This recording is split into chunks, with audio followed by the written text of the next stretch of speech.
To survive the esports winter, once valuable franchises had three choices this year: get smaller, get together, or get out.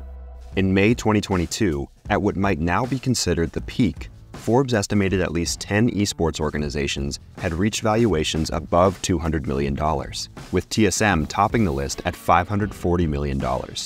Today, teams are likely worth a fraction of that.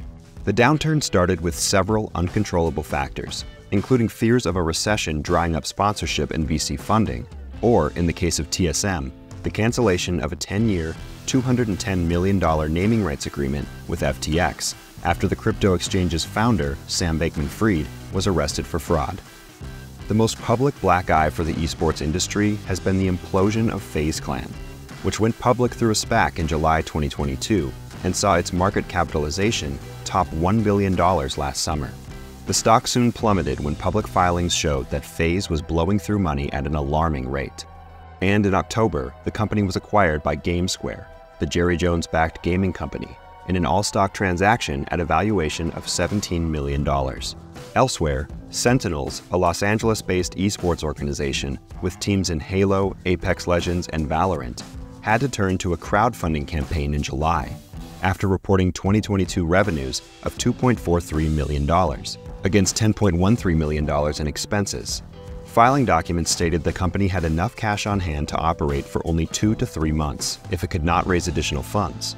The campaign's target goal was to sell $1.23 million in equity at a $30 million valuation by offering enhanced fan experiences such as an exclusive varsity jacket or meet and greets with the players. Despite the intense financial hardships of most teams, fan interest in esports continues to rise. Organizations count their successes by follower and view counts, selling investors and sponsors on the promise of reaching a desirable young audience.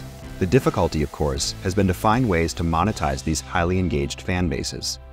Unlike traditional sports teams, esports organizations don't benefit from ticket and concession sales from dozens of home games, or the multi-billion-dollar media rights deals that have sent team valuations skyrocketing in recent years. In Europe and Asia, esports franchises are far closer to viability, but that is largely because a lack of access to investor dollars forced them to grow slower over the past few years. In the United States, new entrants flush with VC cash made splashy player acquisitions, driving up salaries across the board.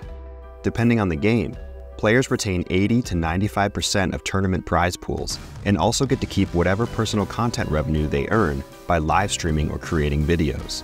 Now, in order to bring costs into line, esports player salaries have been reduced an estimated 30 to 40% on average, according to industry insiders. As 2024 approaches, esports team owners believe the next year will bring further consolidation as teams reach the end of their VC bankrolls and test investor patience to continue funding money-losing operations. In 2024, esports team owners believe the year will bring further consolidation as teams reach the end of their VC bankrolls and test investor patience to continue funding money-losing operations. But most remain optimistic that the dollars will eventually follow fan interest, and the industry will correct its growing pains.